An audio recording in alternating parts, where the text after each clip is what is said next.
Who won? For there is going to come a time when people won't listen to the truth, but will go around looking for teachers who will tell them just what they want to hear. They won't listen to what the Bible says, but will blithely follow their own misguided ideas. 2 Timothy 3:3-4, the Living Bible. Because of the unfavorable economic times that we are facing today, the mantle of politics has once again shifted to the left. The question is not who is right or who is wrong, but to what extent does the outcome of the election affect the masses? We as citizens must ask ourselves, who benefits the most by the choice just made by our country?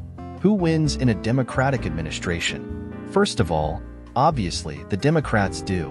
Nobody likes to be known as a loser, especially for several consecutive years in a row.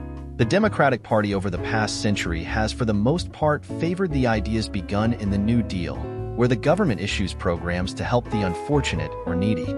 It has always carried sympathy for the deprived or the common man, whereas the Republican Party has been labeled as being for the wealthy and for big business.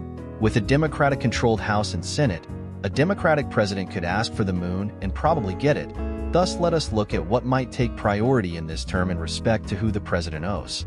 Though they haven't been seen at all in this election, and the president has looked like the Lone Ranger, let me assure you that they are there. The feminist, the pro-choice, and all the so-called gay rights activists will emerge at his inauguration as rats from a flooded sewer. These are the winners in this election.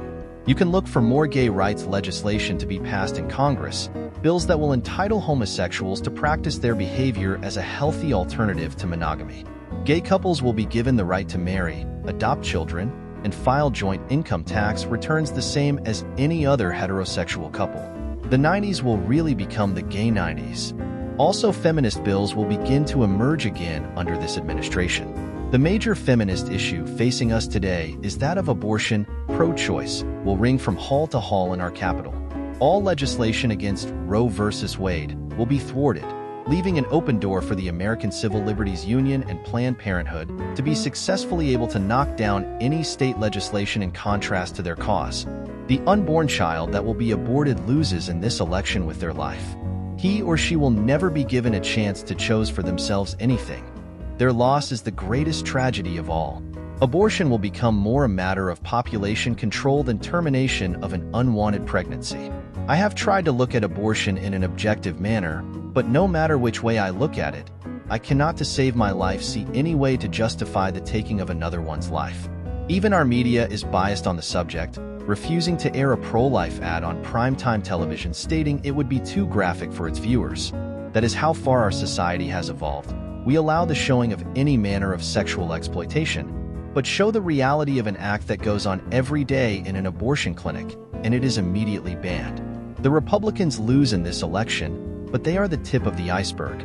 Along with their party goes the idea of less taxation. Since Eisenhower, Republicans have been trying to balance the budget. Conservative ideas have always been a trademark for their party.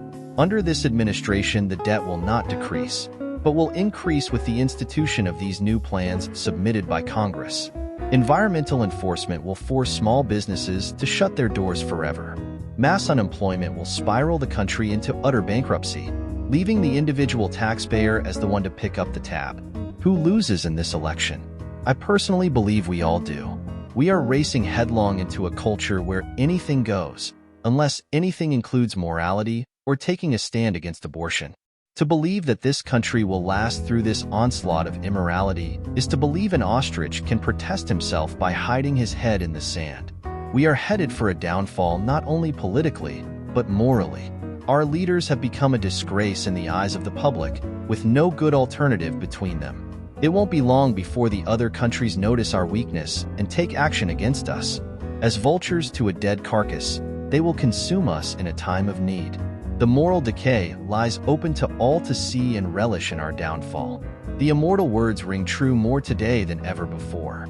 The United States, if it falls, will fall from within.